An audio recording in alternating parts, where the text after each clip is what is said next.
മുമ്പേ അവൻ്റെ രാജ്യവും നീതിയും അന്വേഷിപ്പീൻ, അതോടുകൂടി ഇതൊക്കെയും നിങ്ങൾക്ക് കിട്ടും.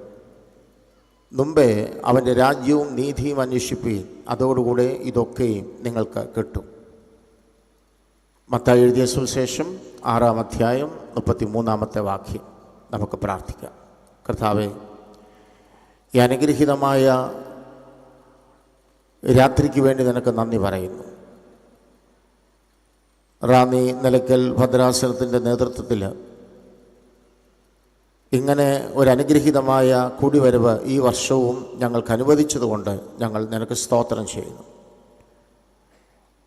ഞങ്ങളുടെ കൂടിവരവ് അങ്ങയ്ക്ക് പ്രസാദകരമാകണം. നിൻ്റെ ജനത്തിന് അത് അനുഗ്രഹപ്രദമായി തീരണം. ദൈവരാജ്യത്തിൻ്റെ വളർച്ചയ്ക്ക് അത് മുഖാന്തരമായി തീരണം. ഞങ്ങൾ മുഖാന്തരം ഞങ്ങളുടെ ചുറ്റുപാടുകളിൽ പാർക്കുന്നവരും ഞങ്ങളുടെ രാജ്യവും എല്ലാ ജനവും അനുഗ്രഹിക്കപ്പെടുവാൻ ഞങ്ങളെ ഒരു അനുഗ്രഹമാക്കണമേ. അവിടുന്ന് ഞങ്ങളോട് മനസ്സലിവ് കാണിക്കണം. ഞങ്ങൾ എന്താകണം എന്ന് അങ്ങ് ആഗ്രഹിക്കുന്നുവോ അതാകുവാൻ ഞങ്ങൾക്ക് നീ കൃപ തരണമേ. അവിടുന്ന് മഹത്വമെടുക്കണമേ. പ്രാർത്ഥന കേട്ടതുകൊണ്ട് അങ്ങയ്ക്ക് സ്തോത്രം ചെയ്യുന്നു. യേശു കർത്താവിൻ്റെ നാമത്തിൽ തന്നെ ആമേൻ. കർത്താവായ യേശു ക്രിസ്തുവിൻ്റെ ഗിരിപ്രഭാഷണത്തിൽ 5, 6, 7 അധ്യായങ്ങളിൽ അതിൽ 6-ാമത്തെ അധ്യായത്തിൻ്റെ 33-ാമത്തെ വാക്യം അത് നമ്മൾ ഫോക്കസ് ചെയ്യുമ്പോൾ അതിന് മുൻപേ എഴുതിയിരിക്കുന്ന വാക്യങ്ങളിൽ ഇന്നലെ ബിഷപ്പ് വായിച്ച് കേൾപ്പിച്ച വേദഭാഗം, ആ വേദഭാഗത്തിൽ വിചാരപ്പെടുന്നതിനെക്കുറിച്ച് അടിവരയിട്ട് കർത്താവ് പഠിപ്പിക്കുന്നു. വിചാരപ്പെടുക എന്നുള്ളത് നമ്മുടെയൊക്കെ ജീവിതത്തിൽ ഒരു പ്രധാനപ്പെട്ട ഭാഗമായി തീർന്നിരിക്കുകയാണ്. യേശുക്രിസ്തു വളരെ വ്യക്തമായി നമ്മളെ പഠിപ്പിക്കുന്നുണ്ട്. നിങ്ങൾ വിചാരപ്പെടരുത്, എന്തു തിന്നും എന്തു കുടിക്കും എന്നുള്ളതിനെക്കുറിച്ച് നിങ്ങൾ ഭാരപ്പെടരുത്. പക്ഷേ എൻ്റെ ഒരു ചിന്ത, നമ്മൾ ഏറ്റവും അധികം ഭാരപ്പെടുന്നത് ഈ വിഷയത്തെക്കുറിച്ചാണ്.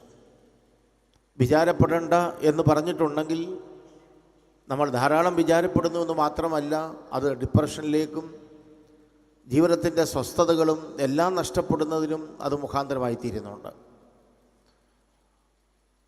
കർത്താവ് പറഞ്ഞ ഈ കാര്യം വിശ്വസിക്കാൻ നമുക്ക് കഴിയുന്നില്ല. അതൊരു യാഥാർത്ഥ്യമാണ്. ഇത് പ്രസംഗിക്കുന്ന പ്രിയപ്പെട്ടവരുൾപ്പെടെ, യേശുക്രിസ്തുവിൽ വിശ്വസിക്കുന്നു എന്ന് അവകാശപ്പെടുന്നവരുൾപ്പെടെ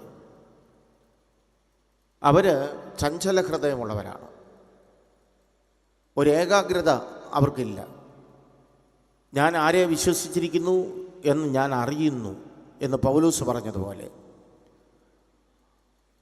മോശ പറഞ്ഞു,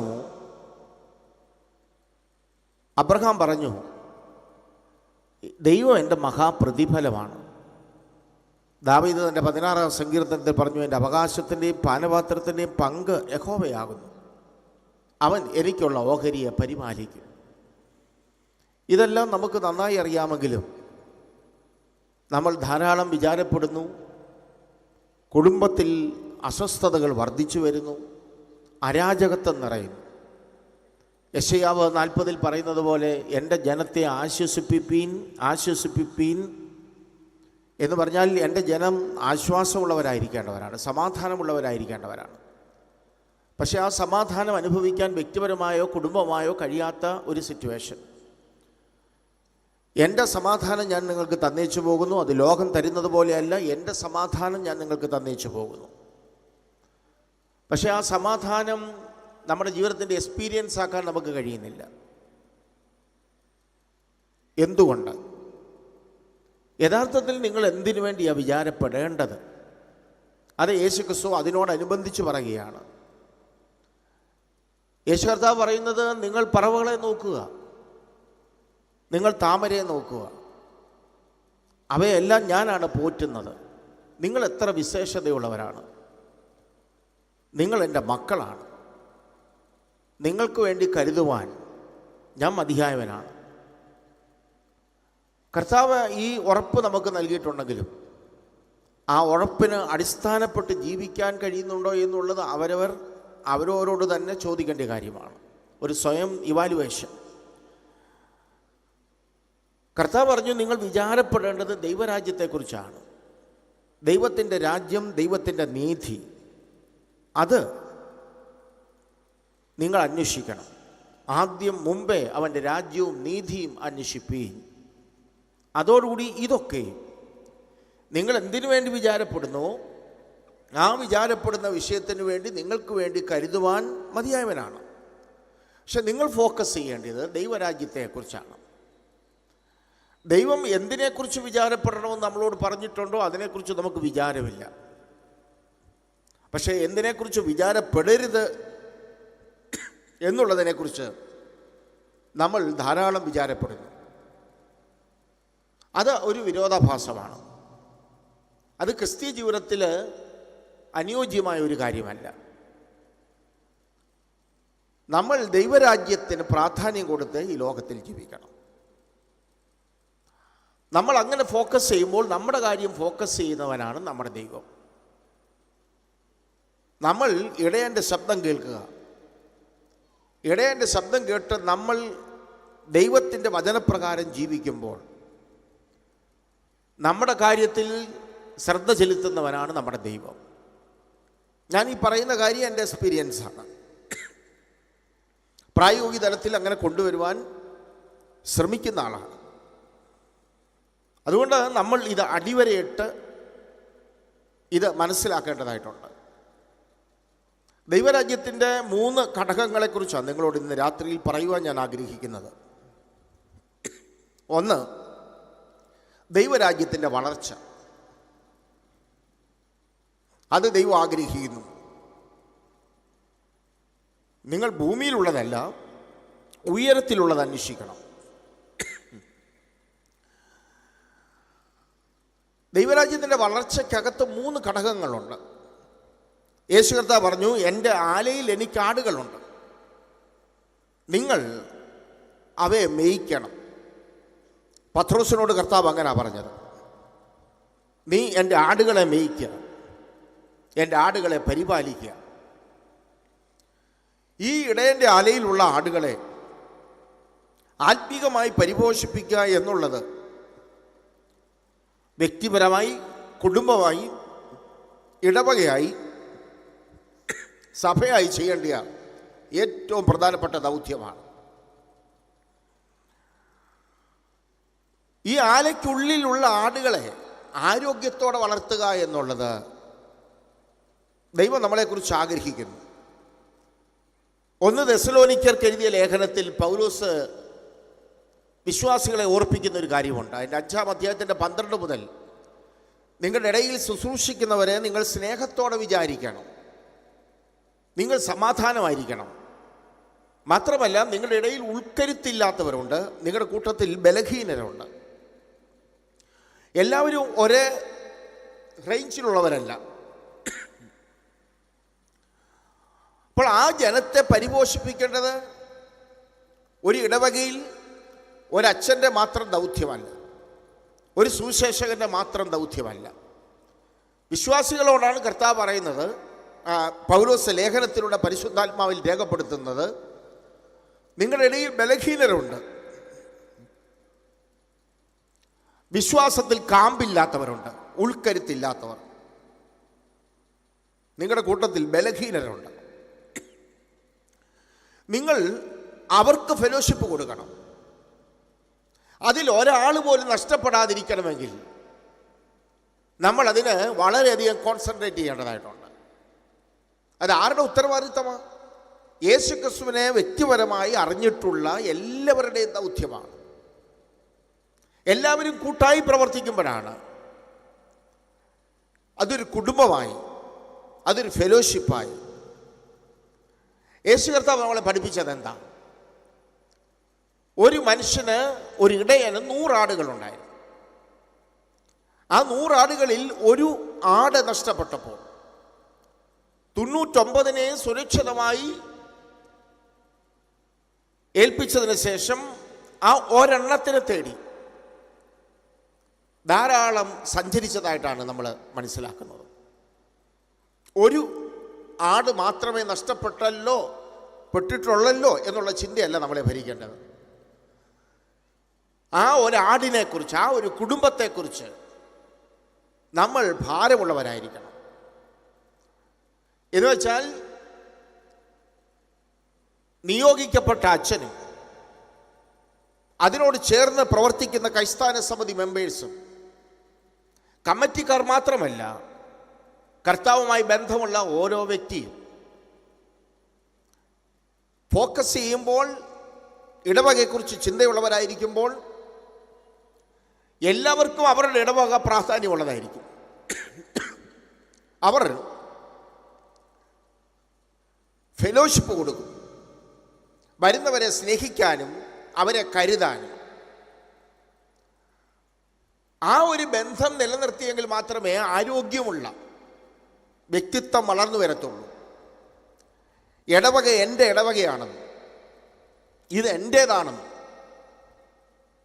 അവരെ ചിന്തിപ്പിക്കത്തക്കവണ്ണം അവർ വരുമ്പോൾ അവരെ സ്വീകരിക്കാനും ശുശ്രൂഷിക്കാനും കഴിയുന്ന മഹത്തകരമായ ഒരു ജീവിതം ദൈവം ഇത് നമ്മളിൽ നിന്ന് പ്രതീക്ഷിക്കുന്നുണ്ട്. നമ്മൾ പലപ്പോഴും വിധിക്കുകയാണ് ചെയ്യുന്നത്. നമ്മളിത് ചെയ്യേണ്ടതിന് പകരം നമ്മളിത് പലപ്പോഴും രഹസ്യമായ ചർച്ചയ്ക്ക് വിധേയപ്പെടുത്തുകയാണ്. അത് ആരോഗ്യകരമല്ല. ഇന്ന് ഫേസ്ബുക്കിലും ഇന്ന് വാട്സാപ്പിലും പലപ്പോഴും വ്രണപ്പെടുത്തുന്ന, ബന്ധങ്ങൾ ഇല്ലാതാക്കി തീർക്കുന്ന, വിമർശിക്കുന്ന മനോഭാവമുള്ള ആളുകളുടെ എണ്ണം വർദ്ധിച്ചു വരികയാണ്. സഭയെ സ്നേഹിക്കുന്ന, ദൈവരാജ്യത്തെ സ്നേഹിക്കുന്ന ഒരു വ്യക്തി പോലും അതിന് മുതിരുകയില്ല. നമ്മൾ വിചാരിക്കും നമ്മൾ വലിയ കാര്യമാണ് ചെയ്യുന്നത്. പക്ഷെ നമ്മൾ വലിയ കാര്യമല്ല ചെയ്യുന്നത്, ദൈവരാജ്യത്തിന് തുരങ്കം വെക്കുകയാണ് ചെയ്യുന്നത്.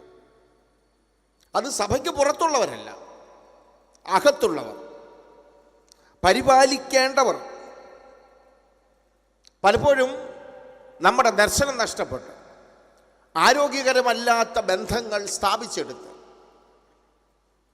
ഒരു ഇടവകയിൽ ഗ്രൂപ്പിസം പാടില്ല, പൊളിറ്റിക്സ് പാടില്ല. അതിൻ്റെ അകത്ത് വരേണ്ടത് എന്താണ്? ആത്മീകമായ ഫെലോഷിപ്പാണ് വേണ്ടത്, ആരോഗ്യകരമായ ബന്ധങ്ങളാണ് വേണ്ടത്. ഒരു വീട്ടുകാർ പോലും നമുക്ക് അന്യപ്പെട്ടതായിരിക്കരുത്. അതിൻ്റെ അകത്ത് വലിപ്പച്ചെറുപ്പം പാടില്ല.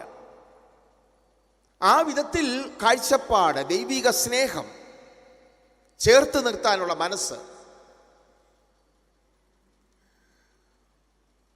എലന്തൂർ ശാലേം മാർത്തോമ ചർച്ചാണ് എൻ്റെ മാതൃ ഇടവക.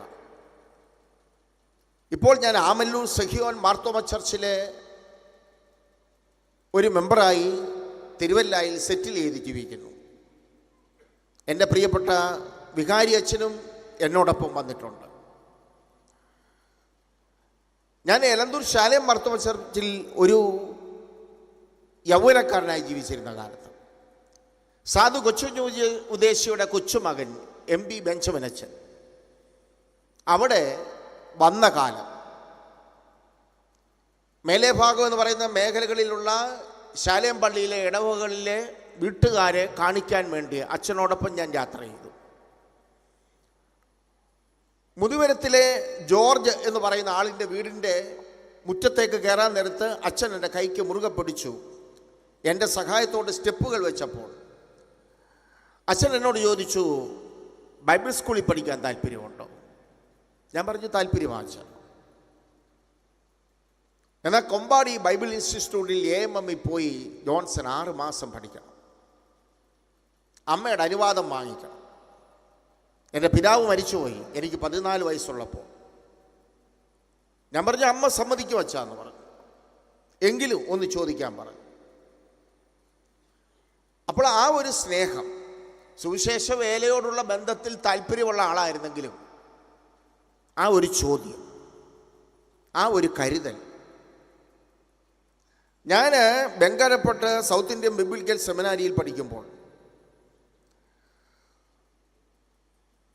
അന്ന് ഞങ്ങളുടെ ഇടവകയിൽ ഇരുന്ന ജി ഡേവിഡ് അച്ഛനാണ്,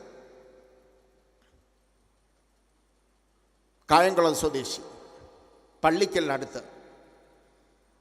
അച്ഛന് ഞാൻ സെമിനാരി പഠിച്ചുകൊണ്ടിരിക്കുമ്പോൾ എനിക്കൊരു പ്രത്യേക അനുഭവം ഉണ്ടായി. ഞാൻ സെമിനാരി പഠിച്ചുകൊണ്ടിരിക്കുമ്പോൾ ഒരു ദിവസം നോക്കിയപ്പോൾ തലയിൽ തേക്കാൻ എണ്ണയില്ല,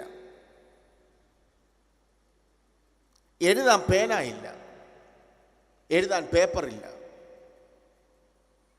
ഈ സമയത്ത് എൻ്റെ റൂംമേറ്റായ ഷഡാക്ഷരയ്യ കർണാടകക്കാരനും എൻ്റെ റൂംമേറ്റ് തമിഴ്നാട്ടുകാരനായ ഡേവിഡും ബ്രേക്ക്ഫാസ്റ്റ് കഴിക്കാൻ വേണ്ടി മെസ്സ് ഹാളിലേക്ക് പോയപ്പോൾ ഞാൻ എൻ്റെ കിടക്കക്കരികെ കതക് ലോക്ക് ചെയ്തിട്ട് കിടക്കക്കരികെ മുട്ടിന്മേൽ നിന്നിട്ട് പറഞ്ഞു, അപ്പ എനിക്ക് തേക്കാൻ എണ്ണയില്ല, എനിക്ക് എഴുതാൻ പേനയില്ല, എനിക്ക് എഴുതാൻ പേപ്പറില്ല. ഈറനണിഞ്ഞ കണ്ണുകൾ, അതൊഴുകി വായിലൂടെ പോയ ഉപ്പ് രസം ഇന്നും ഞാൻ ഓർക്കുന്നുണ്ട്. അന്നത്തെ ദിവസം എനിക്കൊരു പോസ്റ്റിലൊരു ലെറ്റർ വന്നു. അത് മറ്റാരുടെയും അല്ല, എൻ്റെ ഇടവവികാരിയുടെ ലെറ്ററാണ്. ജി ഡേവിഡ് അച്ഛൻ ജോൺസൺ സുവിശേഷ വേലയ്ക്ക് വേണ്ടി ഇറങ്ങിയതിന് ശേഷം ഇടവകയായിട്ട് ഒരു സഹായവും നൽകാൻ ഞങ്ങൾക്ക് കഴിഞ്ഞിട്ടില്ല. ഞങ്ങൾ കമ്മിറ്റിയായിട്ട് ഒരു കാര്യം തീരുമാനിച്ചു. ഒരു സ്കോളർഷിപ്പ് 3000 രൂപ അന്നത്തെ കാലത്ത് ഏതാണ്ട് 93 അത് ഓഫർ ചെയ്തുകൊണ്ടുള്ള ലെറ്ററാണ്. അന്നത്തെ കാലത്ത് എനിക്ക് 30 രൂപ മതി ഈ കാര്യങ്ങളെല്ലാം കൂടെ സാധിച്ചെടുക്കാൻ. ഒരു മകൻ പിതാവിൻ്റെ അടുക്കൽ ചെല്ലുന്നത് പോലെ ഞാൻ എൻ്റെ പിതാവിൻ്റെ അടുക്കൽ ചെന്ന് എൻ്റെ ദുഃഖങ്ങൾ പകർന്നപ്പോൾ അത് ശ്രദ്ധിച്ച ഒരു ദൈവം, അതിനുവേണ്ടി കരുതുവാൻ ഇടവകയെ ഉപയോഗിച്ച ദൈവം. സഹോദരങ്ങളെ, നിങ്ങൾക്ക് ചെയ്യാവുന്ന എന്തെല്ലാം നല്ല കാര്യങ്ങളുണ്ട്. ഒരു ഇടവകയിൽ തന്നെ ആരോഗ്യകരമല്ലാത്ത രീതിയിൽ ജീവിക്കുന്ന എത്രയോ പേരുണ്ട്.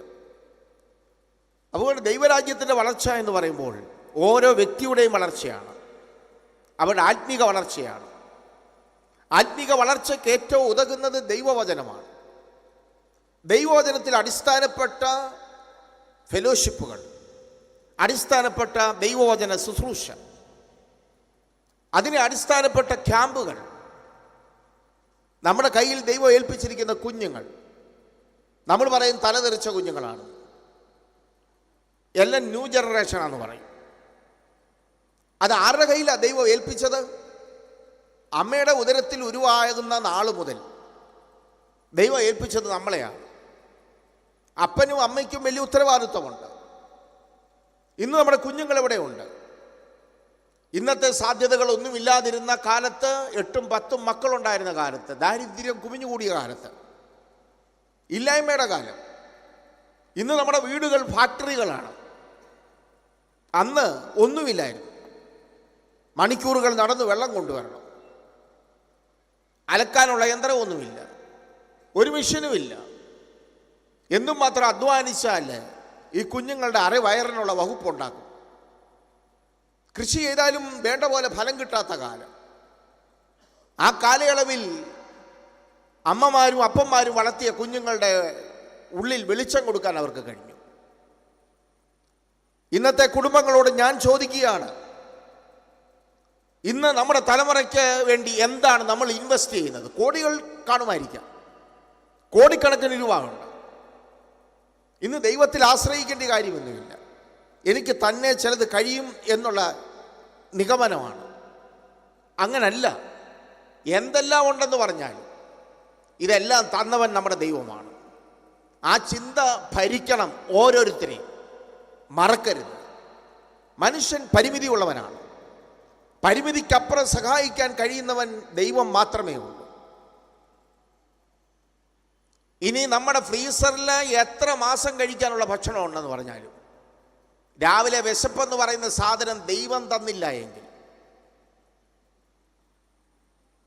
അനുഭവിക്കാൻ കഴിയുകയില്ല.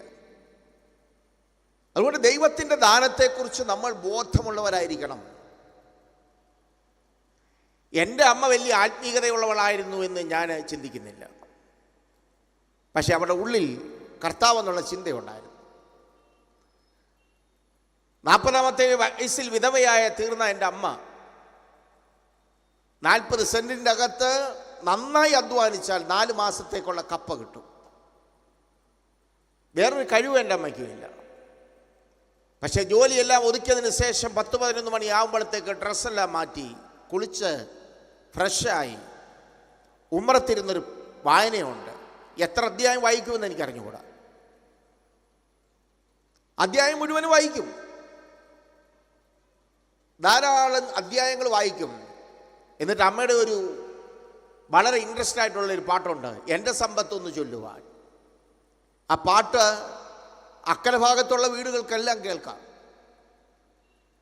എന്നിട്ട് വാര്യാപുരം കൺവെൻഷനിൽ എൻ്റെ അമ്മ വന്നിരിക്കുമ്പോൾ ഇങ്ങനെ പ്രാർത്ഥിക്കുമായിരുന്നു, എൻ്റെ കുഞ്ഞുങ്ങൾ ഇങ്ങനെ സ്റ്റേജിൽ പോയി ഒന്ന് പാടാനും പ്രാർത്ഥിക്കാനും എൻ്റെ കുഞ്ഞുങ്ങൾക്കൊരു ഭാഗ്യം തരണമെന്ന്. ഇന്ന് നമ്മളൊക്കെ പ്രാർത്ഥിക്കുന്നത് എന്താണ്? ന്യൂസിലാൻഡിലോ നെതർലാൻഡ്സിലോ UK-യിലോ കാനഡയിലോ ഓസ്ട്രേലിയയിലോ എല്ലാത്തിനെയും പറഞ്ഞു വിട്ടിട്ട് ഇപ്പം വെള്ളം ഇറക്കാൻ പറ്റാതെ ഒരു സഹായത്തിനാരുമില്ലാതെ ഒടുവിൽ അപ്പനും അമ്മയും ഉണ്ടാക്കിയതുകൂടെ മക്കൾക്ക് അയച്ചു കൊടുക്കേണ്ട ഗതികേട്. അതുകൊണ്ട് ഈ തലമുറ ചിന്തിക്കണം, ദൈവം അയച്ചിട്ട് ഏത് രാജ്യത്തായാലും പോകാം, സ്വന്തം താല്പര്യപ്രകാരം പോകരുത്, അപകടകരമാണ്. ഇങ്ങനെ ആരെങ്കിലും പറയുമോ എന്ന് എനിക്കറിഞ്ഞുകൂടാ. ഈ ഭാരതത്തിൽ വർഷങ്ങളായി നടക്കുന്ന സുവിശേഷ വേല കുറിച്ച് ചുട്ടുണ്ടാക്കി അധ്വാനിച്ചുണ്ടാക്കിയ വസ്തുവകകൾ പത്തനംതിട്ട ജില്ലയിൽ തന്നെ 10,000-കണക്കിന് വീടുകൾ ഇന്ന് അനാഥമാണ്, കാട് പിടിച്ച് കിടക്കുകയാണ്, അനുഭവിക്കാൻ ആളില്ല. തിരുവല്ല മുനിസിപ്പാലിറ്റി തന്നെ രേഖകളില്ലാത്ത 500 കോടിയിലധികം രൂപ ഉണ്ടെന്നാണ് ഞാൻ പത്രത്തിൽ വായിച്ചത്. അവകാശികളില്ല. എങ്ങോട്ടാണ് നമ്മൾ പോകുന്നത്? ദൈവരാജ്യത്തിന് വേണ്ടി ഇൻവെസ്റ്റ് ചെയ്യണം. തലമുറയ്ക്ക് അത് കൊടുക്കാൻ നമുക്ക് കഴിയണം. ക്രിസ്തുവിനെ കൊടുക്കണം. കോടികളുടെ ബാലൻസ് അല്ല തലമുറയ്ക്ക് വേണ്ടിയത്. നമ്മൾ സേവിക്കുന്നത് ജീവനുള്ള ദൈവത്തെയാണെങ്കിൽ ആ ചൈതന്യം തലമുറയ്ക്ക് ഇട്ടുകൊടുക്കാൻ കഴിയുന്ന മാതാപിതാക്കൾ ഉണ്ടാകണം. ദൈവരാജ്യത്തിൻ്റെ വളർച്ച ഇവിടെ നടക്കേണ്ടത്. ഞാൻ കഴിഞ്ഞ 20 ദിവസത്തോളം മൊത്തം കൂടെ യാത്ര ഉൾപ്പെടെ 25 ദിവസം നമ്മുടെ സഭയുടെ സത്തന മിഷൻ ഫീൽഡിലായിരുന്നു. എൻ്റെ കുഞ്ഞ് മൂത്ത മകൻ അവിടെ ഹയർ സെക്കൻഡറി സ്കൂളിൽ പഠിപ്പിക്കുന്നു. അവൻ വിവാഹം കഴിച്ച എൻ്റെ മകൾ, അവളും ആ സ്ഥാപനത്തിൽ തന്നെ വർക്ക് ചെയ്യുന്നു. ഇപ്പോൾ 9 അധ്യാപകർ ഇവിടുന്ന് പോവുകയാണ്. അവിടെ പഠിപ്പിക്കുന്നതിൽ 90% ക്രിസ്തുവിനെ അറിയാത്തവരാണ്. ഒരു മിഷൻ സ്കൂളാണത്. മിഷണറിമാർ പോകാനില്ല, വെളിച്ചമുള്ളവർ. പ്രാർത്ഥനയോടെ ഈ കുഞ്ഞുങ്ങൾക്ക് അക്ഷരം പറഞ്ഞു കൊടുക്കാൻ. ഇവിടെ എന്താ BEdകാരും MScക്കാരും MEdകാരും ഒന്നും ഇല്ലാത്തതുകൊണ്ടാണ്. ഇനിയും ജോലിയില്ലാതെ ആത്മഹത്യ ചെയ്താലും കർത്താവിൻ്റെ വേലയ്ക്ക് ഒരുത്തം പോകത്തില്ല. അത്ര സ്നേഹമാണ് നമുക്കെല്ലാവർക്കും. പാട്ട് കേട്ടാൽ ഭയങ്കരമാണ്, നിങ്ങളുടെ കാര്യമല്ല പറയുന്നത് കേട്ടോ. പക്ഷെ അവസരം കിട്ടിയാൽ കർത്താവിൻ്റെ രാജ്യത്തിൻ്റെ വേലയ്ക്ക് വേണ്ടി പോകാൻ നൊന്ത് പ്രസവിച്ച ഒരപ്പന് ഒരമ്മ, അങ്ങനെ അവരെ പരിശീലിപ്പിക്കുന്ന മാതാപിതാക്കളില്ല. ഉണ്ടായിരുന്നു, ഇപ്പോൾ ഇല്ല. സുവിശേഷ വിഹിത സഭയാണ് മാർത്തോമാ സഭ. ഇല്ലായ്മയിൽ നിന്ന് വളർന്നു വന്ന സഭയാണ്. ആ സഭയ്ക്കകത്ത് ഇന്ന് ജീവിച്ചിരിക്കുന്ന മാതാപിതാക്കളും യൗവനക്കാരായ മാതാപിതാക്കളും ചിന്തിക്കണം. ദീർഘവീക്ഷണം വേണം.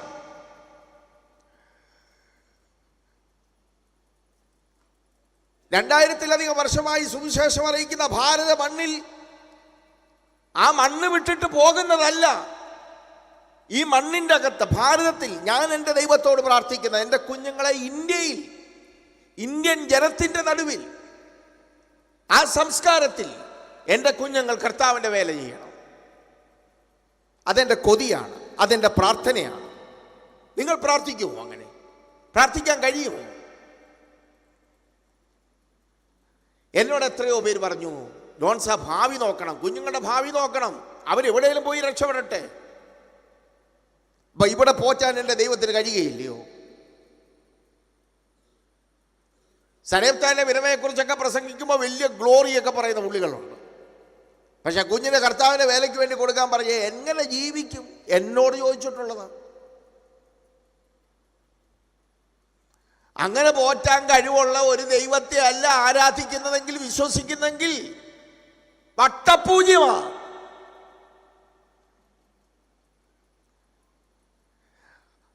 അകത്തുള്ള ആടുകൾക്ക് ആരോഗ്യമുള്ള ഭക്ഷണം കൊടുക്കണം.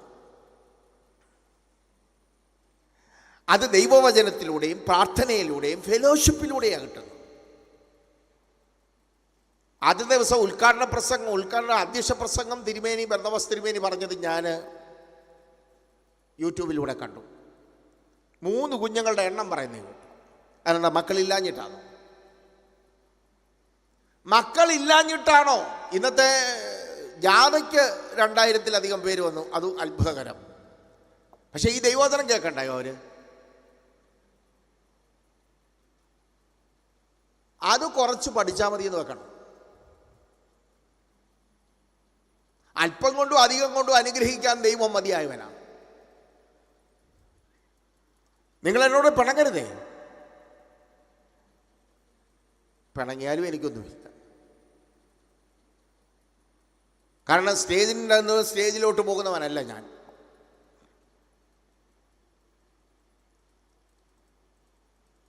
ആത്മീക ഭക്ഷണം കൊടുക്കണം, സ്നേഹം കൊടുക്കണം. വിശ്വാസത്തിൻ്റെ ലൈഫ് സ്റ്റൈൽ കാണണം അവിടെ. വിശ്വാസത്തിൻ്റെ ലൈഫ് സ്റ്റൈൽ എന്തുവാ? കർത്താവിനെ ഫോക്കസ് ചെയ്തുള്ള ജീവിതമാണ്.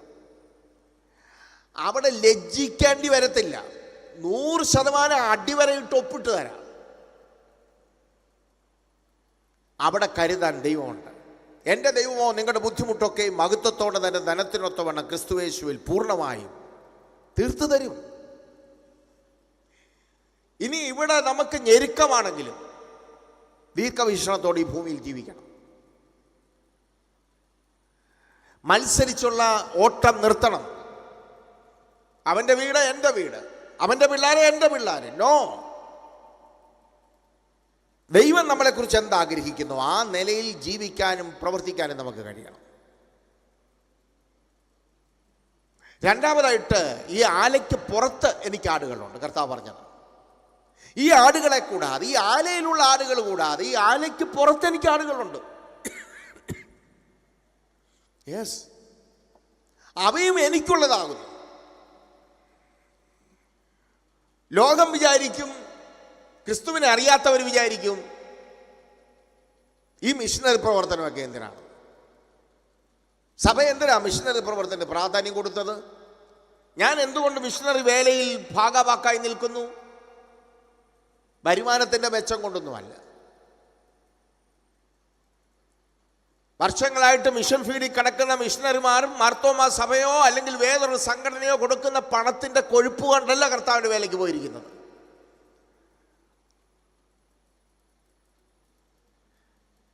തുണിക്കട ഈ തയ്യലുമായിട്ടിരുന്നാൽ മതി.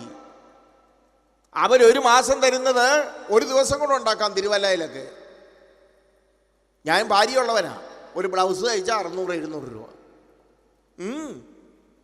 നിങ്ങളുടെ റാന്നിക്കാരെങ്ങനെയാണെന്ന് എനിക്കറിഞ്ഞൂടാ. അത്രയും 10 എണ്ണം അടിച്ചു കൊടുത്താൽ അതിന് വലിയ എക്സ്പെൻസ് ഉണ്ടോ? ആ നൂലിനും സൂചിക്കും എല്ലാം കൂടെ. പിന്നെ എന്തിന് ഇവർ അവിടെ പോയി കിടക്കുന്നു? മിഷണറിമാർ, സുവിശേഷകർ, അവരെ അറിയാത്ത ജനത്തിൻ്റെ നടുവിൽ, അവർക്കറിയാത്ത സംസ്കാരത്തിൽ, അവർക്ക് അനുയോജ്യമല്ലാത്ത ഭക്ഷണവും കഴിച്ചുകൊണ്ട്, എന്തുകൊണ്ട്? ക്രിസ്തുവിനോടുള്ള സ്നേഹമാണ്, ആത്മാക്കളെക്കുറിച്ചുള്ള ഭാരമാണ്. നഷ്ടപ്പെട്ടു പോകുന്നവരെ കുറിച്ചുള്ള ആത്മഭാരം, ഒരു മനുഷ്യന്റെ ആത്മാവിന്റെ വില ഭൂലോകത്തെക്കാളധികം വിലയുണ്ടെന്ന് കർത്താവ് പറഞ്ഞതാ, ഞാൻ പറഞ്ഞതല്ല. ഒരു മനുഷ്യന്റെ ആത്മാവും ഭൂലോകം മുഴുവനും കൂടെ മറ്റേ തട്ടിലൂടെ വെച്ചാൽ തൂക്കമുള്ളത് ഒരു മനുഷ്യന്റെ ആത്മാവിനാണ്. ക്രിസ്തുവിനെ അറിയാത്ത ക്രിസ്ത്യാനികളായ സഹോദരങ്ങൾക്ക് അത് അറിഞ്ഞുകൂടാ. അവർ നമ്മൾ തല്ലിയാലും കൊന്നാലും നമ്മൾ വിഷമിക്കേണ്ട കാര്യമില്ല, അവർക്കറിഞ്ഞുകൂടാ.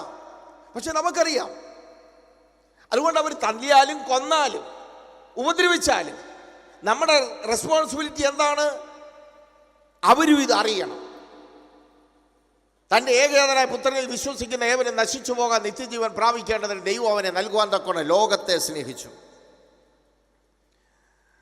അപ്പോൾ ഒരു വ്യക്തി, ഒരു ക്രിസ്തീയ കുടുംബം, ഒരു ഇടവക, ഒരു സഭ, ഒന്ന് അകത്തുള്ളതിനെ ആരോഗ്യത്തോടെ വളർത്തണം. പോളിയോ ബാധിച്ച ക്രിസ്ത്യാനിയായിട്ട് ജീവിക്കാൻ അനുവദിക്കരുത്. കണ്ണുനീരോടെ പ്രാർത്ഥിക്കണം. ആരോഗ്യമുള്ള ക്രിസ്ത്യാനികളായിരിക്കണം. വിശുദ്ധിയും വിനയവും വിശ്വസ്തതയും അങ്ങനെയുള്ള പുള്ളികളെ ഇപ്പം കണ്ടുകിട്ടുമോ? പള്ളിക്കകത്ത് സഭയ്ക്കകത്ത് കോടികൾ മുക്കുന്നവന്മാരെയാണ് ഇപ്പം കാണുന്നത്.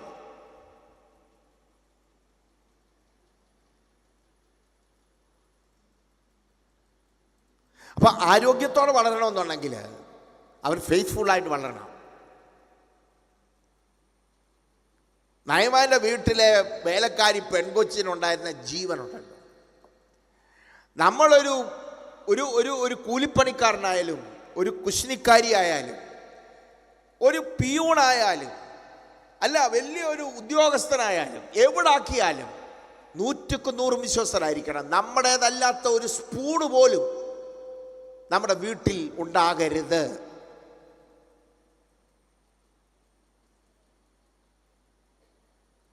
അടിച്ചു മാറ്റരുത്.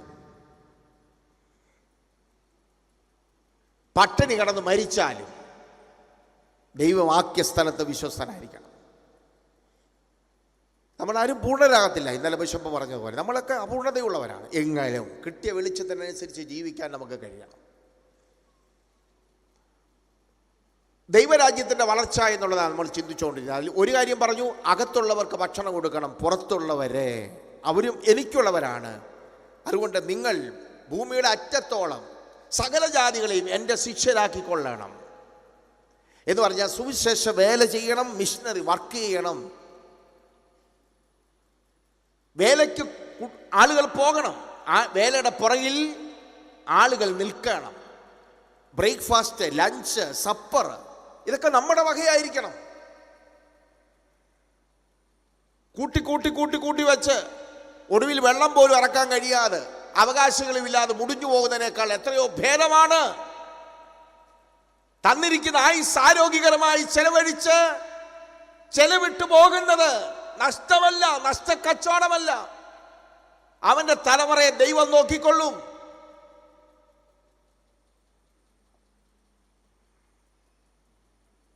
ഒന്നാമത്തെ കാര്യത്തിൽ. മൂന്നാമത്തെ കാര്യം, ഈ വഴിയാത്രയിൽ ആവശ്യക്കാർ ധാരാളമുണ്ട്. അവരെക്കുറിച്ച് കൺസേൺ ഉള്ളവരായിരിക്കണം. പ്രത്യാശ ഭവനെ കുറിച്ച് ബഹുമാനപ്പെട്ട അച്ഛൻ ഷെയർ ചെയ്തു.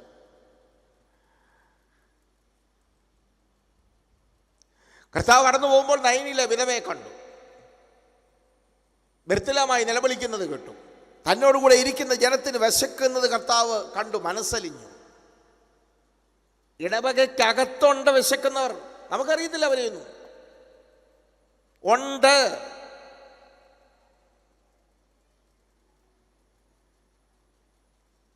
ഞാനിപ്പോൾ ഉൾപ്പെട്ട് നിൽക്കുന്ന ആമല്ലൂർ സഖിയോൻ മാർത്തോമ ചർച്ച് സാമ്പത്തികമായി ഏറെക്കുറെ ഉയർന്ന ചർച്ചാണ്. പക്ഷെ അതിൻ്റെ അകത്ത് 225 വീട്ടുകാരുടെ അകത്ത് ദാരിദ്ര്യം അനുഭവിക്കുന്നവരുണ്ട്. ഞങ്ങൾ കണ്ടിട്ടുണ്ട് അത്. ആരും അറിയാതെ എൻ്റെ ഭാര്യ ആ ഇടവകയിൽ തന്നെയുള്ള സാമ്പത്തിക ശേഷിയുള്ള ഭവനത്തിൽ ഇത് ചെന്ന് പറഞ്ഞ് ചെവി അറിയാതെ, ഇന്നാർക്കാണെന്ന് പറയാതെ, അതുകൊണ്ട് ആ വീട്ടിൽ സാധനം വാങ്ങിച്ച് എത്തിച്ചു കൊടുത്തിട്ടുണ്ട്. കണ്ണ് തുറക്കണമെന്ന് മാത്രമേ ഉള്ളൂ. അപ്പോൾ ഈ വഴിയാത്രയിൽ പേഴ്സ് തുറക്കേണ്ടടുത്ത് പേഴ്സ് തുറക്കണം. കരുതണം. അത് ഇടവകയ്ക്കകത്ത് മാത്രമല്ല, അതിൻ്റെ പുറത്തും. മനസ്സുണ്ടോ? വഴിയുണ്ട്. ഒരുപക്ഷെ വാരിക്കോരി കൊടുക്കാൻ നമ്മുടെ കയ്യിൽ കാണത്തില്ലായിരിക്കും, പക്ഷെ 2 ചില്ലിക്കാശ്, അതാണ് ദൈവം ഫോക്കസ് ചെയ്യുന്നത്. ഏതെങ്കിലും ഒരു പ്രോജക്റ്റിന് വേണ്ടി തിരുമേനിയുടെ കയ്യിൽ കൊണ്ടു കൊടുക്കുന്ന 1 കോടി രൂപയല്ല. അത് ചിലപ്പോൾ പ്രഹസനത്തിന് വേണ്ടിയായിരിക്കും. കൊടുക്കുന്നവരെ ഞാൻ ബ്ലോക്ക് ചെയ്യുകയല്ല. 75 വീട് മനസ്സിലിരിക്കണം, മനസ്സോടെ കൊടുക്കണം. അതിൽ 75 വീട് സ്പോൺസർ ചെയ്യാൻ കെപ്പുള്ളവന്മാർ ഇതിൻ്റെ തിരിപ്പുണ്ട്.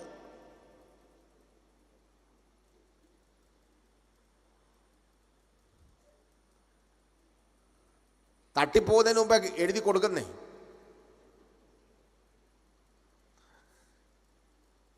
ഞാൻ സത്യമാ പറയുന്നത്.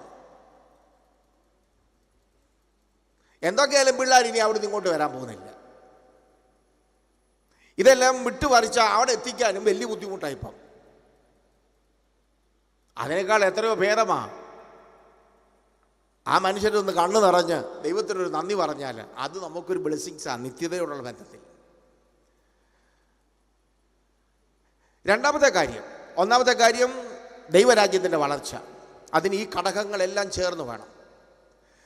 രണ്ടാമത്തെ കാര്യം ദൈവരാജ്യത്തിന് കൊടുക്കേണ്ട മഹത്വം.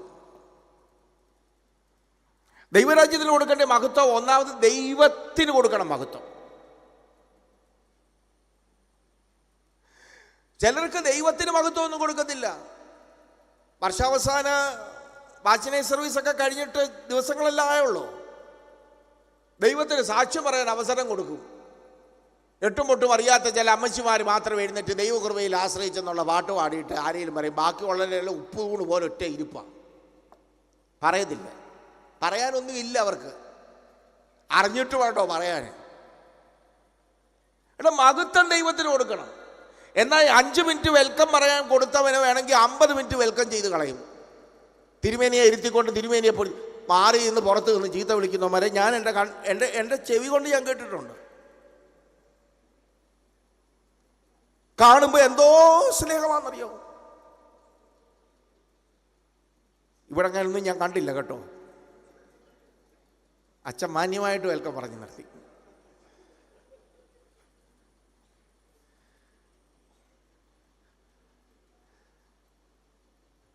പക്ഷെ ഉള്ള സ്നേഹം, ബഹുമാനം, റെസ്പെക്റ്റ് കൊടുക്കുന്നത് കാപട്യമില്ലാത്തതായിരിക്കണം.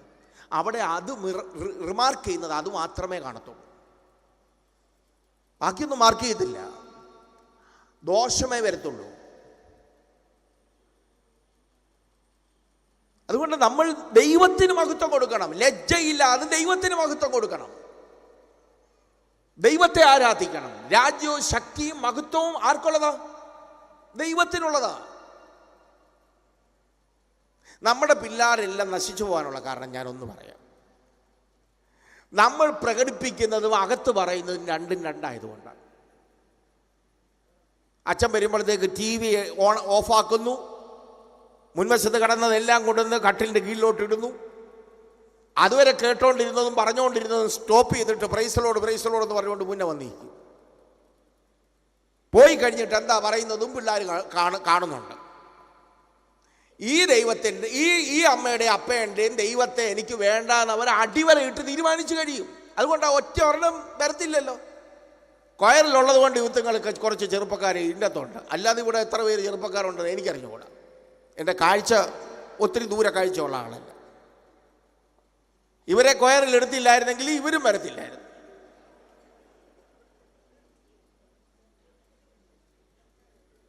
കാരണം കണ്ടു വളരുന്നതാ, പിള്ളേരുടെ കുഴപ്പമല്ല, ചെയ്വന. ജോൺസൺ എന്ന് പറയുന്ന സുവിശേഷകൻ അകത്തും പുറത്തും പറയുന്നത് വാച്ച് ചെയ്ത് വളരുന്ന 2 ആമക്കളുണ്ട്. അവർക്ക് എങ്ങനെയാ ഞാൻ മെസ്സേജ് കൊടുക്കേണ്ടത്? അവര് മൊണ്ണകളൊന്നുമല്ല.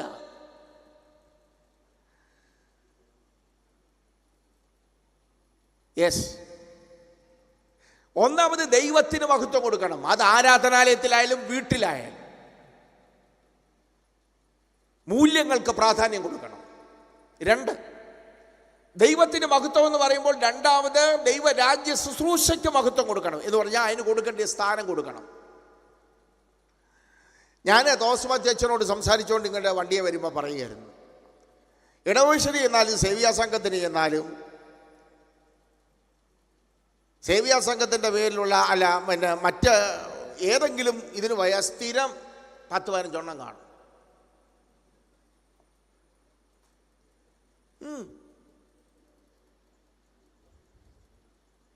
അല്ലാതെ ഒറ്റ ഒരെണ്ണത്തിനെ കാണത്തില്ല. ഞങ്ങളുടെ ഇടവകയിൽ നിന്ന് തന്നെ 3 തവണ എടപ്പള്ളിയിലെ ലൂലു കാണാൻ പോയി. അച്ഛാ ഇത് അവിടെ ചെന്ന് പറയരുത്, അവരിനി ഇതിൻ്റെ അകത്ത് കൂടെ കാണുന്നുണ്ടോ എന്ന് എനിക്കറിഞ്ഞുകൂടാ. രാവിലെ 4:30 വണ്ടി പോകുമെന്ന് പറഞ്ഞാൽ 3:30 രാത്രി ഞെട്ടി അങ്ങോണരുക. അത് ആയുസ് മുഴുവനും ഗൾഫിലെ ലൂലു എല്ലാം കയറി ഇറങ്ങി അവർക്ക് എത്ര ആർത്തി. പ്രാർത്ഥനയ്ക്ക് വിളിക്കുമ്പോൾ പറയും 1 മണിക്കൂർ പോലും ഇരിക്കാൻ നടു പിടിക്കുന്നു പോലെ എന്നാണ് പറയുന്നത്. നടുവിന് പിടുത്തമാണ്.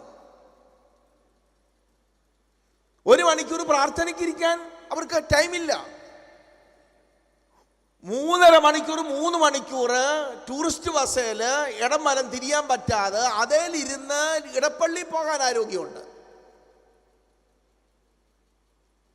ഈ പ്രാവശ്യം ഞങ്ങൾ പള്ളിയായിട്ട് തീരുമാനിച്ചിരിക്കുന്നത് ആൻഡമാൻസിൽ പോകാനാണ്. ഇവിടെ ഇരിക്കുന്നവർ 10, 15, 20 തവണ ഇസ്രായേലിൽ പോയ പുള്ളികളുടെ തിരുപ്പുണ്ട്. അവർ വിചാരിക്കുന്ന ഇസ്രായേലിലേക്കുള്ള പോക്കിൻ്റെ എണ്ണം വർദ്ധിക്കും തോറും സ്വർഗത്തിൽ അവരുടെ സ്ഥാനം വലിയതായിരിക്കുമെന്ന്. 5 വയസ്സായ പ്രതീക്ഷിക്കേണ്ട, പോയിക്കോ, അവസരം കിട്ടിയാൽ ഞാനും പോകും. പോകുന്നതിൻ്റെ അകത്ത് കുഴപ്പമുണ്ടെന്നല്ല പറഞ്ഞത്. പക്ഷേ എടാ, ഇതിന് നിവൃത്തിയില്ലാത്ത നിന്റെ വീടിൻ്റെ നിന്റെ അമ്മ പെറ്റ മക്കളെ സഹോദരങ്ങളുടെ കുഞ്ഞിന് വിദ്യാഭ്യാസത്തിന് 5 പൈസ ദാരിദ്ര്യം അനുഭവിക്കുമ്പോൾ കുഞ്ഞു പ്രായത്തിൽ ഒരു കട്ടയെ കഴിഞ്ഞ് അടിച്ചു വളർന്നവർ സ്വന്തം സഹോദര കുഞ്ഞിന് അവന്റെ ഭാവി കണ്ട് എന്തെങ്കിലും ഒന്ന് ചെലവിടാൻ പറഞ്ഞാൽ അത് ഒന്നാമത് വരുന്ന പെണ്ണുങ്ങളുടെ ഗുണം. ഇതുപോലൊരു വർഗം ചില മക്കൾക്കൊക്കെ അപ്പനെ അമ്മയെ ശുശ്രൂഷിക്കണമെന്നുണ്ട്, പക്ഷെ ഇവിത്തങ്ങൾ സമ്മതിക്കത്തില്ല. കുടുംബത്തിൽ അലോഹ്യം ഉണ്ടാകാണ്ടെന്ന് വിചാരിച്ച് പാവപ്പെട്ട ഭർത്താക്കന്മാർ പലരും ഇതിന് വിധേയപ്പെടുകയാണ്. നോ,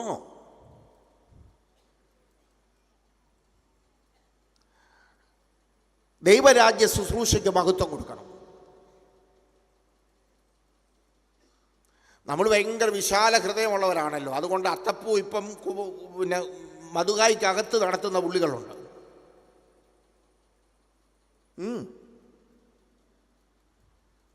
അവരെ ബഹുമാനിക്കേണ്ടത് അങ്ങനല്ല. വേണ്ടാത്ത വിശ്വാസം അകത്തോട്ട് കൊണ്ടുവരുന്നതല്ല അവരോടുള്ള ബഹുമാനം. തൊട്ടയൽവക്കത്ത് സഹോദരങ്ങളുണ്ടെങ്കിൽ അവരെ കരുതണം, അവരുടെ കുഞ്ഞുങ്ങളെ കരുതണം, അവർക്ക് വീടില്ലെങ്കിൽ വെച്ചു കൊടുക്കണം, അവരുടെ കുഞ്ഞുങ്ങളുടെ ഭാവിക്ക് വേണ്ടി എന്ത് വേണമെങ്കിലും ചെയ്യണം.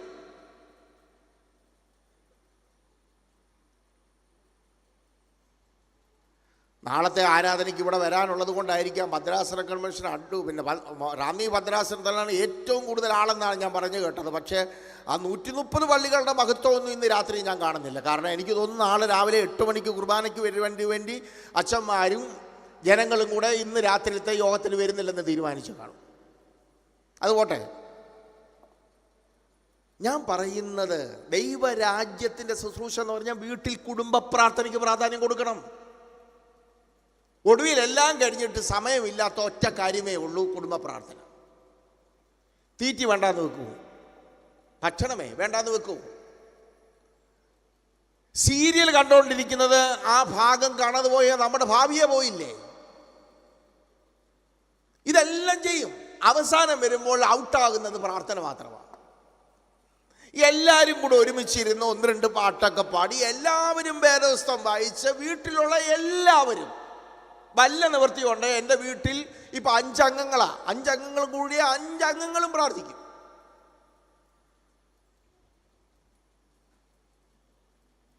ഇത് പ്രാർത്ഥനയ്ക്ക് വിളിക്കത്തില്ല. കുഞ്ഞ് രാത്രി മുഴുവനും പഠിത്തമായിരുന്നു. കുഞ്ഞ് ഉറങ്ങിക്കോട്ടെന്നാ പറയുന്നത്. അതുകൊണ്ട് എന്താ, മൂല്യം നഷ്ടപ്പെട്ടു കുഞ്ഞുങ്ങൾക്ക്. അവർക്ക് ഇപ്പം വലിയ വിശാല ഹൃദയം, ആരുമാകാം എന്തുമാകാം.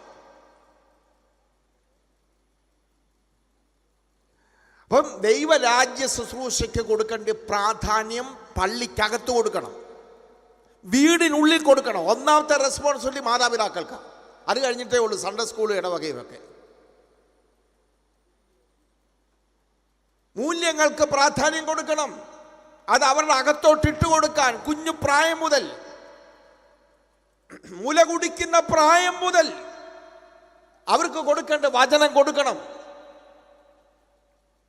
കുടുംബ പ്രാർത്ഥനയ്ക്കകത്ത് പിടിച്ചിരുത്തണം.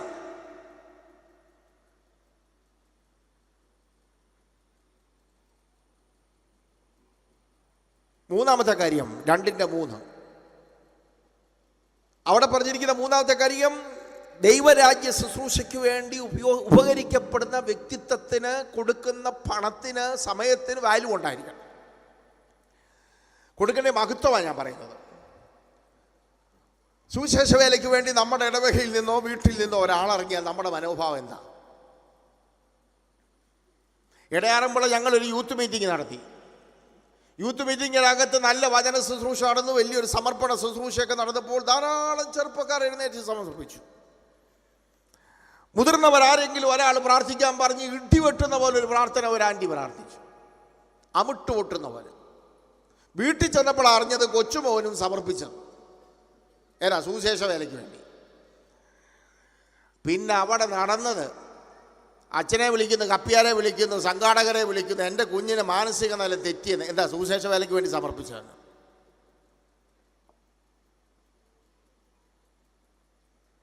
നടന്ന കാര്യമാണ് ഞാൻ പറയുന്നത്. സുവിശേഷ വേലയ്ക്ക് വേണ്ടി ഒരാൾ ഇറങ്ങിത്തിരിച്ചാൽ, നമ്മുടെ ഇടവകയിൽ ഇറങ്ങിത്തിരിച്ചാൽ, അവൻ ബൈബിൾ സ്കൂളിലോ സെമിനാരിയിലോ പഠിക്കുന്നെങ്കിൽ അവൻ്റെ ഞെരുക്കം അറിഞ്ഞ് അവനെ പേഴ്സണലായിട്ട് വിളിച്ചുകൊണ്ട് പോയി അവനെ ബഹുമാനിച്ച് അവനെ കരുതാൻ കഴിയുന്ന ഒരു ഫാമിലി നമ്മുടെ ഇടവകയിലുണ്ടോ?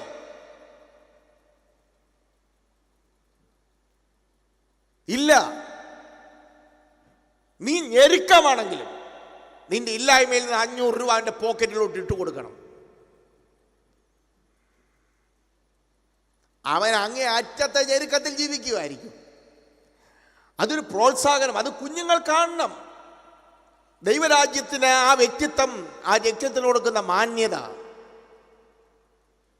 നമ്മുടെ യുവജന സഖ്യത്തിൻ്റെയൊക്കെ വലിയ സമ്മേളനമൊക്കെ കൂടാൻ നേരത്ത് വലിയ സിനിമാ താരങ്ങളെയൊക്കെ വിളിച്ച് നമ്മൾ ഉദ്ഘാടനം ചെയ്യിപ്പിക്കും, വലിയ സംവിധായകന്മാരെയൊക്കെ. 40 വർഷം സുവിശേഷ വേല നോർത്ത് ഇന്ത്യയിൽ ചെയ്ത ഒരു വേലക്കാരന് പ്രാർത്ഥിക്കാൻ അവസരം കൊടുക്കത്തില്ല. എൻ്റെ തിരുമേനിയുടെ മുമ്പിൽ വെച്ച് തന്നെയായിരുന്നു നിങ്ങളോട് ഞാൻ പറയുന്നത്. വാല്യൂ. അതുകൊണ്ട് എന്താ സുവിശേഷ വേലക്കാരില്ല? AMM-ൽ ഞാൻ പഠിക്കുമ്പോൾ 10-30 കുട്ടികളുണ്ടായിരുന്നു.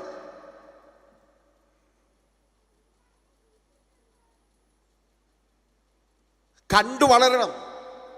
മൂല്യം അങ്ങനെ വളർത്തണം, അങ്ങനെ സ്നേഹിക്കണം, അങ്ങനെ ബഹുമാനിക്കണം. അതിൻ്റെ മാന്യത തിരിച്ചറിഞ്ഞ അടുത്ത തലമുറ.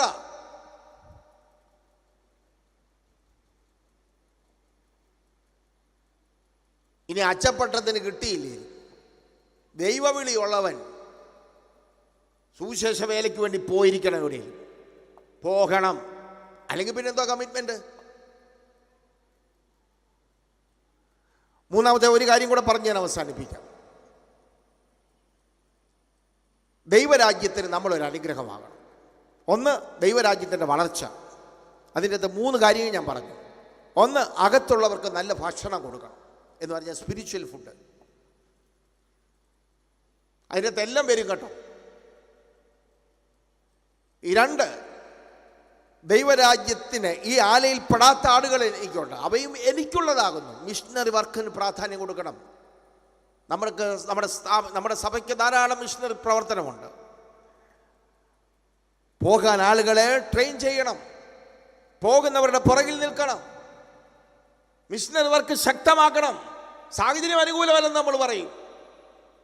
നമ്മൾ പ്രാർത്ഥിച്ച് അനുഗ്രഹിച്ചു വിട്ടാൽ എൻ്റെ കൃഷ്ണമണി പോലെ ഞാൻ സൂക്ഷിക്കുമെന്നാണ് കർത്താവ് പറഞ്ഞത്. ഇനി ഒരാൾ രക്തസാക്ഷിയാകേണ്ടി വന്നാലും അത് സഭയുടെ വിത്താണ്, അത് ദൈവത്തിൻ്റെ പദ്ധതിയാണെന്ന് വിശ്വസിക്കാൻ നമുക്ക് കഴിയണം. ക്രിസ്തുവിനെ സ്നേഹിച്ചാൽ ഇതൊന്നും വലിയ ബേഡനല്ല. ക്രിസ്തുവിൻ്റെ സ്നേഹം അറിഞ്ഞാൽ. ഒന്നാമത്തെ കാര്യത്തിൻ്റെ മൂന്നാമത്തെ ഭാഗം ഞാൻ നിങ്ങളോട് പറഞ്ഞത്, ഈ വഴിയാത്രയിൽ ആവശ്യക്കാരെ പരിഗണിക്കണം. അത് ദൈവരാജ്യത്തിൻ്റെ വളർച്ചയ്ക്ക് ഏറ്റവും പ്രധാനമുള്ളതാണ്.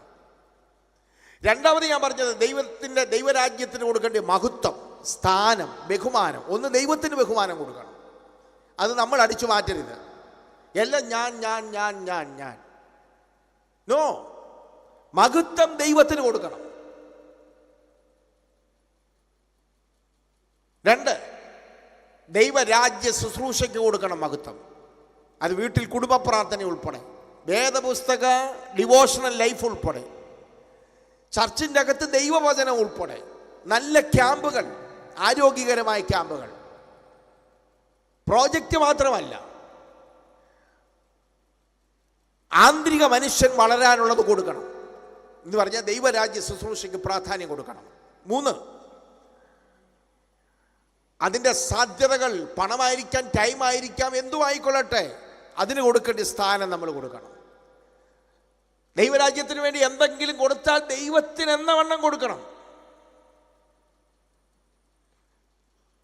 ചന്തയിലും കൊടുത്ത്, ഓട്ടോറിക്ഷക്കാരനും കൊടുത്തു, കൂട്ടത്തിൽ നിന്നായിരിക്കട്ടെ 50 രൂപ കർത്താവിൻ്റെ വേലയ്ക്ക്. നോ, നിങ്ങൾ കൊടുക്കുന്നത് ജീവനും വിശുദ്ധിയും ദൈവത്തിന് പ്രസാദമുള്ള, അപ്പം കൊടുക്കുന്നത് ചൈതന്യമുള്ളതായിരിക്കണം, ജീവനുള്ളതായിരിക്കണം, വിശുദ്ധമായിരിക്കണം. പണ്ടൊക്കെ അയൽവക്കക്കാരൻ്റെ ഏത്തക്കൊല വെട്ടി ആദിഫലത്തിന് കൊടുക്കുന്ന സമയമുണ്ടായിരുന്നു. ഇപ്പോഴുള്ള പുള്ളികളും വേറെ രീതി ചെയ്യുന്നുണ്ട്. ഏത്തക്കൊല വെട്ടിയില്ലേലും അന്യായമായി പണം ഉണ്ടാക്കിയിട്ട് ആദിഫലത്തിന് കൊടുക്കുന്നതൊന്നുമല്ല ദൈവം പ്രസാദിക്കുന്ന വഴിയെന്ന് പറയുന്നത്. അപ്പോൾ കൊടുക്കുന്നത് എന്തിനു വേണ്ടി, ആർക്കു വേണ്ടി കൊടുക്കുന്നു? ഞാൻ ആരാണെന്ന് അറിഞ്ഞു വേണം നിങ്ങൾ എന്നെ സേവിക്കാൻ. നിങ്ങൾ ആവർത്തന പുസ്തകം 11-ാം അധ്യായം വായിച്ചു നോക്കാം. നിങ്ങൾ ആരാണെന്ന്, ഞാൻ ആരാണെന്ന് അറിയണം. അറിഞ്ഞിട്ട് വേണം സ്നേഹിക്കാൻ, അറിഞ്ഞിട്ട് വേണം സേവിക്കാൻ, അറിഞ്ഞിട്ട് വേണം അനുസരിക്കാൻ. എന്നിട്ട് നമ്മൾ 2-3 നമ്മൾ പറഞ്ഞത് മൂല്യങ്ങൾക്ക് എന്ന് പറഞ്ഞാൽ 3 കാര്യങ്ങൾ. മൂന്നാമത്തെ കാര്യം, ദൈവരാജ്യത്തിന് നമ്മളൊരു അനുഗ്രഹമാകും. എങ്ങനെ അനുഗ്രഹമാകും? ഒന്ന്, നമ്മൾ സുവിശേഷമാകണം. ഞാൻ നേരത്തെ കേട്ടിട്ടുള്ളതും, ഞങ്ങളുടെ ഇടവകയിൽ ഒരു വാർഷിക യോഗത്തിന് തോമസ് മാത്യു അച്ഛൻ നിലവിൽ ഉള്ളപ്പോൾ തന്നെയാണെന്ന് എനിക്ക് തോന്നുന്നു, ഒരു അച്ഛൻ അവിടെ വന്നു.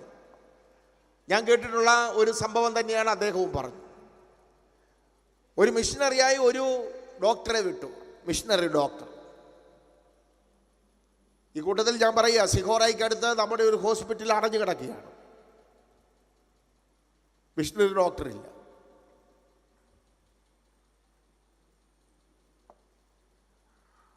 അതുകൊണ്ട് വിട.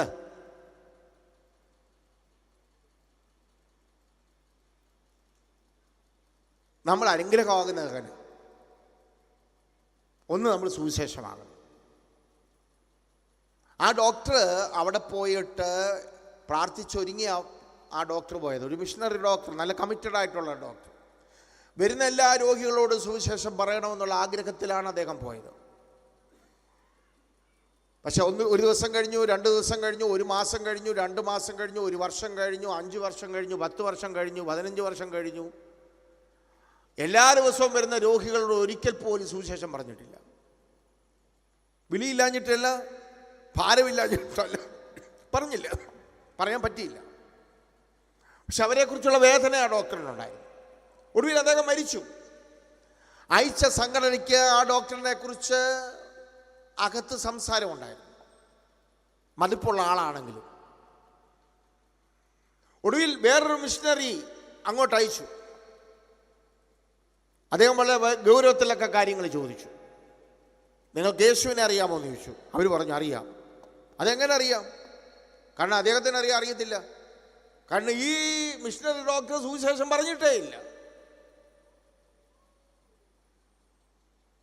പക്ഷേ ഈ ജനങ്ങൾ പറഞ്ഞു, ഞങ്ങൾക്കറിയാം. എങ്ങനെ അറിയാം? സാറിങ് വരാൻ പറഞ്ഞു. ഈ രണ്ടാമത്തെ മിഷനറിയെ കൂട്ടിക്കൊണ്ട് ഡോക്ടർ അന്തി ഉറങ്ങുന്ന ശവസംസ്കാര ശുശ്രൂഷ നടത്തി അടക്കം ചെയ്തിരിക്കുന്ന സ്ഥലത്ത് കൊണ്ടുപോയിട്ട് പറഞ്ഞു, ദാ ഈ മനുഷ്യൻ ഞങ്ങൾക്ക് ക്രിസ്തുവിനെ കാണിച്ചു തന്നെന്ന് പറഞ്ഞു. അപ്പായും അമ്മയും കണ്ടാൽ പറയണം, എൻ്റെ അപ്പായും അമ്മയും സേവിക്കുന്ന ദൈവം ജീവനുള്ള ദൈവമാണ്, അവനെ സേവിക്കാൻ കൊള്ളാം. ഒരിടത്തര പ്രായത്തിലോ കൊച്ചു പ്രായത്തിലോ അതിൻ്റെ അർത്ഥവും ആഴവും മനസ്സിലാക്കാൻ കഴിഞ്ഞില്ലെങ്കിലും അവർ മുതിർന്നു വരുമ്പോൾ പറയണം, എൻ്റെ അപ്പൻ്റെയും അമ്മയുടെയും ഭക്തി സുവിശേഷമാകണം. എത്ര കിട്ടിയാലും മതിയാകാതെ നെട്ടോട്ടം ഓടുന്ന മാതാപിതാക്കളെ കണ്ട് എന്തോ പഠിക്കാനാ തലമുറയ്ക്ക്? ഞാൻ മാതാപിതാക്കൾക്കെതിരെയാണ് വിരൽ ചൂണ്ടുന്നത്.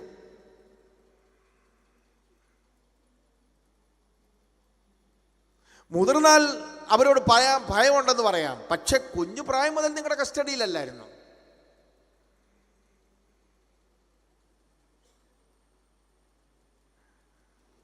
ശാസിക്കേണ്ടടുത്ത് ശാസിക്കണം, അടിക്കേണ്ടടുത്ത് അടിക്കണം. ഇന്നലത്തെ ബിഷപ്പ് പ്രസംഗിച്ചുകൊണ്ടിരിക്കലേ പറഞ്ഞു, ഇപ്പോഴത്തെ നിയമങ്ങളും നിയമവാദികളും ഒക്കെ നമ്മുടെ കുഞ്ഞുങ്ങളെ ഇല്ലാതാക്കിയെന്ന്. നിങ്ങൾ കേട്ടായിരുന്നോ അത് പറഞ്ഞ്? ഞാൻ എൻ്റെ വീട്ടിലിരുന്നത് കേട്ടു. ശരിയാ.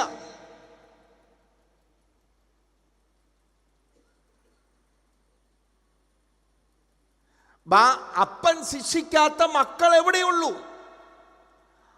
അപ്പൻ ശിക്ഷിക്കാത്ത മക്കളെ കൗലടയന്മാരാണെന്നാ എബ്രായ ലേഖനം 12-ാം അധ്യായത്തിൽ പറയുന്നത്.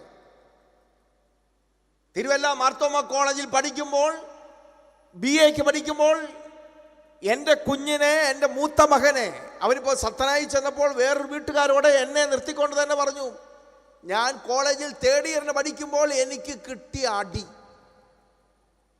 പച്ച സത്യമാണ് പറയുന്നത്.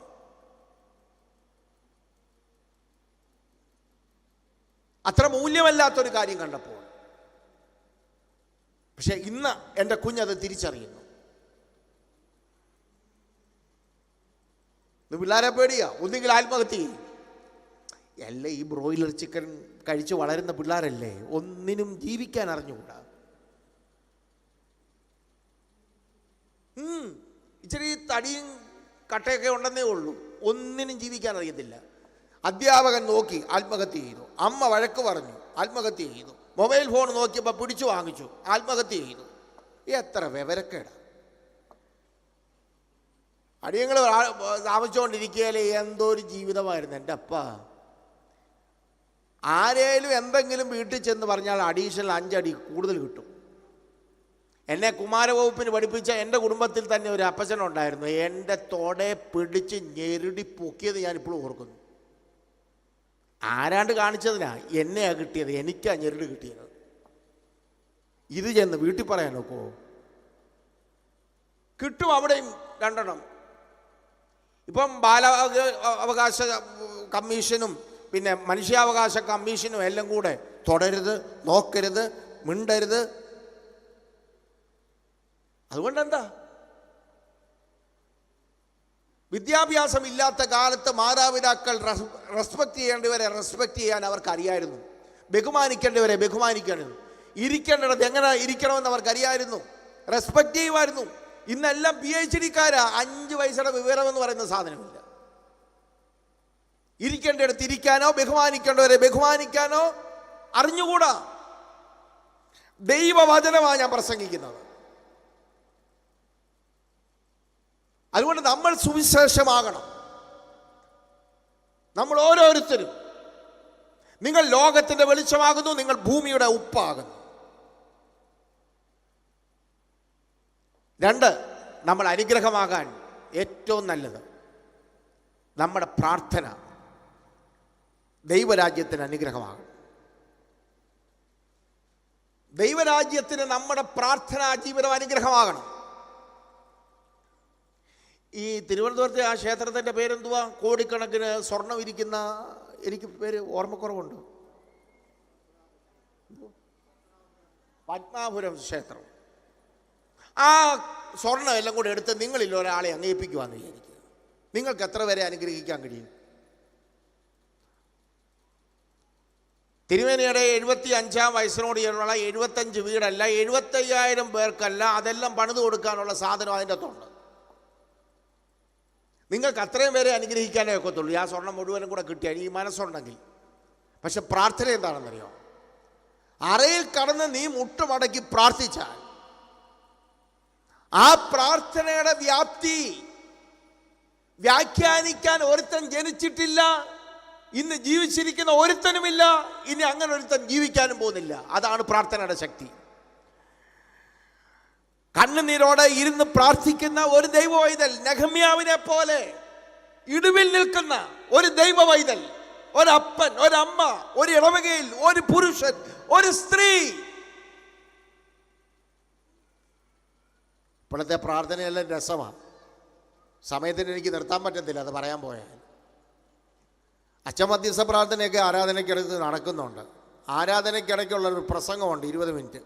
ആ 20 മിനിറ്റത്തെ പ്രസംഗം അങ്ങോട്ട് കഴിയുമ്പോൾ ഒരാൾ പ്രാർത്ഥിക്കാൻ പറയും. നിയോഗിക്കപ്പെട്ട ആൾ വന്നൊരു പ്രാർത്ഥന പ്രാർത്ഥിക്കും. കർത്താവേ, ഏലിയാമ്മയുടെ നടുവേദന മാറ്റണമേ, തോമാച്ചാൻ്റെ ചങ്കുവേദന മാറ്റണമേ. ഈ പുള്ളിയോട് ഇത് പ്രാർത്ഥിക്കാൻ പറഞ്ഞു. എല്ലാം ഭൗതികമായ വിഷയങ്ങളും രോഗങ്ങളും പ്രാർത്ഥിച്ച് പ്രാർത്ഥിച്ച് പണ്ട് ജില്ലയിൽ ഒരു ക്യാൻസർ രോഗിയെ ഉള്ളായിരുന്നു, ഇപ്പം വീട്ടിലുള്ളതിനെല്ലാം ക്യാൻസർ രോഗിയായി. പ്രാർത്ഥനയുടെ മെച്ചം കൊണ്ടാണ്. ദൈവരാജ്യ ശുശ്രൂഷയ്ക്ക് വേണ്ടി നിങ്ങൾ പൗലോസിന്റെ പ്രാർത്ഥന, എഫേസ്യ ലേഖനം, കൊലോസ്യ ലേഖനം, ഫിലിപ്പിയ ലേഖനം എല്ലാം വായിച്ചു നോക്ക്. പൗലോസിന്റെ പ്രാർത്ഥന എന്തായിരുന്നെന്ന്. മോശയുടെ പ്രാർത്ഥന നിങ്ങൾ പഠിച്ചു നോക്ക്. യേശുക്രിസ്തുവിന്റെ പൗരോഹിത്യ പ്രാർത്ഥനയാണ് നാളെ നമ്മൾ ഏവങ്കേലിയനായിട്ട് വായിക്കുന്നത്. അതൊന്ന് വായിച്ചു നോക്ക്. ക്രിസ്തു എന്തിനു വേണ്ടിയാണ് പ്രാർത്ഥിച്ചത്? നടുവേദനയും ചങ്കുവേദനയും മാറാനല്ല, സ്പിരിച്വൽ നീഡ്സിന് വേണ്ടി പ്രാർത്ഥിച്ചു. എഫേസ്യർക്ക് എഴുതിയ ലേഖനത്തിൽ പൗലോസ് എന്തോ പ്രാർത്ഥിച്ചെന്നറിയാമോ? അതിന്റെ 3:16 മുതൽ നിങ്ങൾ വായിച്ചു നോക്ക്. അവരുടെ അകത്തെ മനുഷ്യരെ സംബന്ധിച്ച് ശക്തിയോടെ ബലപ്പെടണം. 2, ക്രിസ്തു വിശ്വാസത്താൽ അവരുടെ ഹൃദയങ്ങളിൽ വസിക്കണം. അചഞ്ചലമായ വിശ്വാസം അവർക്ക് കൊടുക്കണമെന്ന്. 3, സ്നേഹത്തിൽ വേരൂന്നി അവർ വളരണമെന്ന്. അത് സകല വിശുദ്ധന്മാരോടുകൂടെ അതിൻ്റെ ആഴവും വീതിയും നീളവും ഉയരവും ഇന്നതെന്ന് തിരിച്ചറിയണമെന്ന്. അടുത്തത് പരിജ്ഞാനത്തെ കവിയുന്ന ക്രിസ്തുവിൻ്റെ സ്നേഹം അറിയണമെന്ന്. എന്നിട്ട് അവസാനം പൗലോസ് ഇങ്ങനെ പ്രാർത്ഥിക്കുന്നവർക്ക് വേണ്ടി എല്ലാം നിറവിനോളം നിറഞ്ഞു വരണം. എന്തുവാ പ്രാർത്ഥനയ്ക്കകത്ത്? കർത്താവ് അതൊന്ന് നോക്കിയാൽ അതിൻ്റെ അകത്ത് എന്തുണ്ട്? കാമ്പുള്ള കാര്യം എന്തുണ്ട്? നമ്മുടെ ഉപവാസ പ്രാർത്ഥന അതായിരിക്കണം. നമ്മുടെ മിഷൻ ഫീഡുകളെ ഓർത്ത് നമ്മൾ പ്രാർത്ഥിക്കുന്നുണ്ടോ? അച്ഛനെ അനുഗ്രഹിക്കണം, എന്നെ അനുഗ്രഹിക്കണം, പിള്ളേരെ അനുഗ്രഹിക്കണം. കുടുംബ പ്രാർത്ഥനയിലെ സബ്ജക്റ്റ് തീർന്നു. ഉപവാസ പ്രാർത്ഥനയ്ക്ക് എന്നാലും ഇതേ ഉള്ളൂ സബ്ജക്റ്റ്. നോ, കൗൺസിൽ മെമ്പേഴ്സ് വന്നിരുന്ന് പ്രാർത്ഥിക്കണം സഭയ്ക്ക് വേണ്ടി, സഭാ നേതൃത്വത്തിന് വേണ്ടി, പട്ടത്തെ സമൂഹത്തിന് വേണ്ടി. ഇടവകൾ ഒരുമിച്ച് കൂടേണ്ടത് അതിനു വേണ്ടിയായിരിക്കണം. സഭ പ്രാർത്ഥിക്കണം. ഒരാൾ പോലും നഷ്ടപ്പെടത്തില്ല. പ്രാർത്ഥനയ്ക്ക് പ്രാധാന്യം കൊടുക്കേണ്ട രീതിയിൽ, പ്രാർത്ഥിക്കേണ്ട രീതിയിൽ പ്രാർത്ഥിച്ചാൽ നമ്മുടെ ഒരു കുടുംബവും നഷ്ടപ്പെടത്തില്ല. സന്നദ്ധ സുവിശേഷ സംഘം പിന്നെന്തിനാ?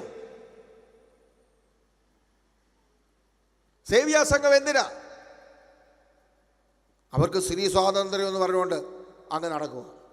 ഇനി കൂടുതൽ സ്വാതന്ത്ര്യം, മുഴുവൻ സ്വാതന്ത്ര്യവും സ്ത്രീകൾക്ക് എൻ്റെ നോക്കട്ടത്തില്ല. ഒടുവിൽ വന്നപ്പോൾ റേഷൻ കാർഡ് പോലും അവരുടെ പേരിലായി. ഈ ഇടയ്ക്ക് ഒരു ഇത് കണ്ടു, പുരുഷന്മാരുടെ എല്ലാം കൂടെ ഒരു ഇത് സംഘടിപ്പിക്കണമെന്ന്. ഞാൻ പറഞ്ഞത്, നമ്മൾ 1 സുവിശേഷമാകണം, 2 പ്രാർത്ഥിക്കണം. ഒരു നേരം പോലും, ഒരു നിമിഷം പോലും പ്രാർത്ഥിക്കാത്തവര് ഫേസ്ബുക്കിൽ നമ്മുടെ പരാജയങ്ങളെ ആഘോഷിക്കുകയാണ്. എൻ്റെ മകൻ ഫെയിലായാൽ ഞാൻ അത് ആഘോഷിക്കുമോ? ഇല്ലല്ലോ.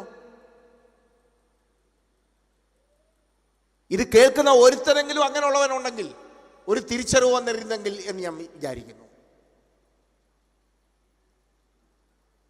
3ാമതൊരു കാര്യം, ദൈവം നമുക്ക് തന്നിരിക്കുന്ന എല്ലാ മെറ്റീരിയൽസും, 3 ദൈവം തന്നിരിക്കുന്ന എല്ലാ മെറ്റീരിയൽസും, സ്വാധീനവും പണവും എഡ്യൂക്കേഷനും മറ്റുള്ളവരുടെ അനുഗ്രഹത്തിന് വേണ്ടി യൂസ് ചെയ്യണം. Praise the Lord. സ്തോത്രം. ദൈവം നമുക്ക് തന്നിരിക്കുന്ന സകല നന്മകളും ഒരു അനുഗ്രഹമായി തീരാൻ ആ മുറിഞ്ഞ കരത്തിലോട്ട് ഏൽപ്പിച്ചു കൊടുക്കണം. ഈ ന്യൂനപക്ഷത്തെ കൊണ്ട് ഈ ബഹുഭൂരിപക്ഷം ഭാരതീയരായ ജനത്തെയും അനുഗ്രഹിക്കാൻ കർത്താവിന് കഴിയും. ഒരു കൊച്ചു ബാലകന്റെ 5 അപ്പവും 2 മീനും, 5000 പുരുഷന്മാർ, അതിലുപരി സ്ത്രീകൾ, കുറച്ച് കുഞ്ഞുങ്ങൾ, 10,000-20,000 പേരെ പോഷിപ്പിക്കാൻ 5 അപ്പത്തിനും 2 മീനും കഴിഞ്ഞെങ്കിൽ ഈ ന്യൂനപക്ഷത്തെ കൊണ്ട് ഈ ലോകത്തെ ബ്ലസ് ചെയ്യാൻ കർത്താവിന് കഴിയും. ഈ ഭാരതത്തെ ബ്ലസ് ചെയ്യാൻ കർത്താവിന് കഴിയും. ആ ചലഞ്ച് നിങ്ങൾ ഏറ്റെടുക്കണം.